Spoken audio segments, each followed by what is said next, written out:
Alors, on va essayer de voir comment monter un dossier pédagogique. Donc, par exemple, on va partir sur une idée de base, mais ça peut être n'importe quelle autre idée. Là, je pars sur un projet. Allez hop, on va faire une BD et on va la publier. Donc déjà, c'est assez motivant. Généralement, les enfants aiment bien qu'il y ait un objet à la fin. Ça peut être une exposition aussi scientifique. Ça peut être...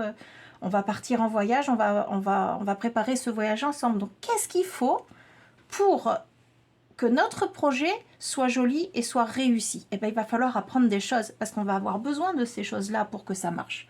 Déjà, première chose, peut-être qu'en littérature, il va falloir qu'on aille voir les différentes BD qui existent, il va falloir trouver des styles et puis ben, on va en profiter pour connaître un petit peu le schéma narratif. Ça va nous permettre d'écrire notre histoire. En vocabulaire, il va falloir connaître les onomatopées, il va falloir connaître le nom aussi, les mots qui correspondent à la BD, donc la vignette, les cases, le strip, etc. Les planches. Et puis on va en profiter pour étudier aussi le langage parlé puis le langage soutenu, parce qu'après tout on peut avoir des personnages un peu hauts en couleur. En conjugaison, on va apprendre le présent de l'indicatif et puis surtout on va en profiter pour apprendre l'impératif, parce qu'entre eux ils se donnent peut-être des ordres, nos personnages. Et en géométrie, qu'est-ce qu'il faut faire? Eh bien, il va falloir faire des cases. Alors on va essayer de savoir comment reconnaître et construire des angles droits et surtout des quadrilatères pour pouvoir faire des cases. Et puis en calcul, il va falloir apprendre à bien additionner, soustraire et diviser, parce que quand vous avez une grande feuille et que vous voulez 10 cases dedans, il faut diviser la feuille pour que justement les cases soient de la bonne taille. Et puis ben, notre projet de BD, si jamais c'est une BD qui se passe dans un temps certain en histoire, on peut justement en profiter pour étudier une période précise.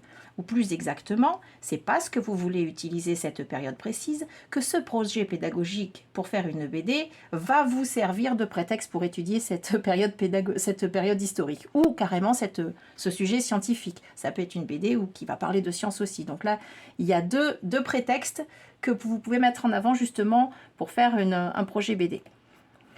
Pareil en géographie, ça se passe peut-être dans un lieu particulier que vous avez décidé d'étudier. Et dans ce cas-là, la BD est un prétexte pour pouvoir faire sens avec l'étude justement de ce pays particulier ou de cet endroit particulier. Et puis enfin en art plastique, eh bien, on peut apprendre à dessiner un personnage à la manière d'eux. On peut aussi utiliser et expérimenter différents outils pour pouvoir ancrer, pour pouvoir mettre en couleur. Et puis pouvoir découvrir des BD aussi qui n'ont pas forcément besoin de texte pour être comprises.